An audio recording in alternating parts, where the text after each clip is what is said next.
sont des heurts qui ont éclaté pendant un festival religieux qui marque la fin de la saison des pluies en Éthiopie, dans la région Oromo, près du lac de Bishoftu, là où la contestation antigouvernementale avait déjà eu lieu précédemment. La foule en fait protestait contre la présence de dirigeants Oromo affiliés au gouvernement éthiopien qui sont considérés comme des traîtres, et des manifestants ont tenté de prendre d'assaut la tribune officielle. C'est à ce moment-là que la police a riposté avec des gaz lacrymogènes. S'en est suivi un mouvement de panique et une bousculade dans laquelle plusieurs dizaines de personnes ont trouvé la mort.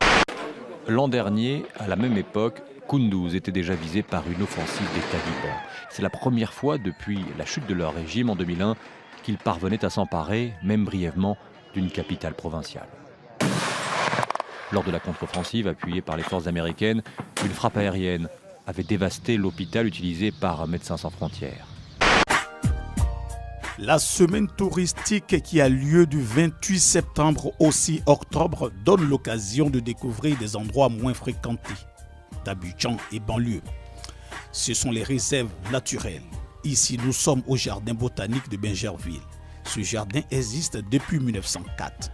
Il servait de lieu de détente au gouverneur Angoulevent à l'ère de la colonisation.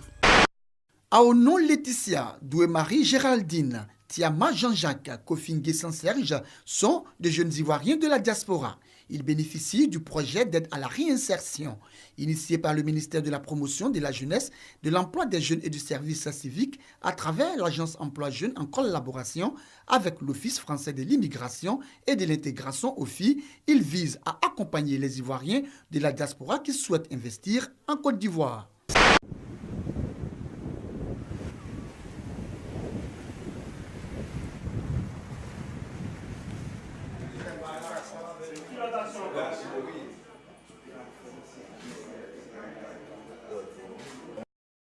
Il y a 187 abris et avec une capacité d'accueil de 30 000 personnes.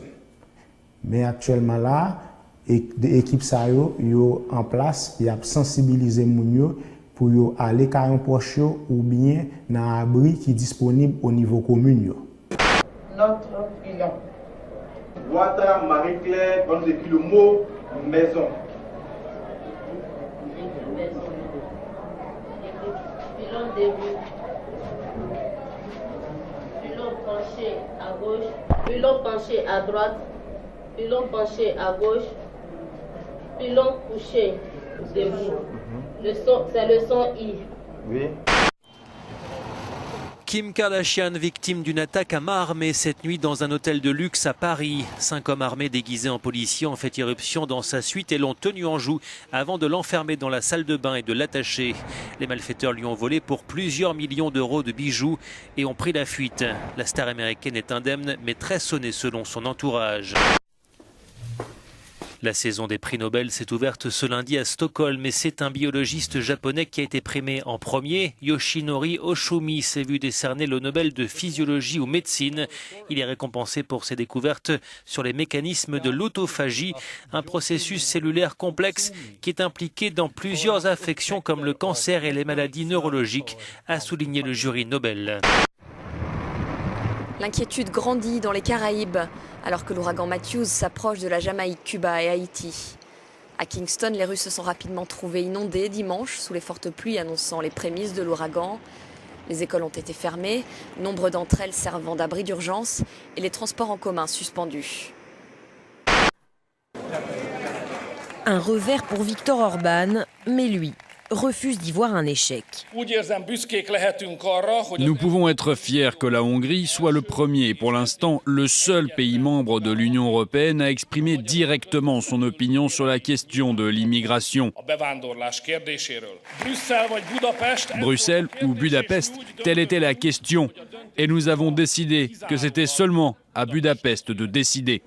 Plus de 98% des suffrages contre le plan européen sur l'accueil des réfugiés. Les votants ont largement soutenu le Premier ministre.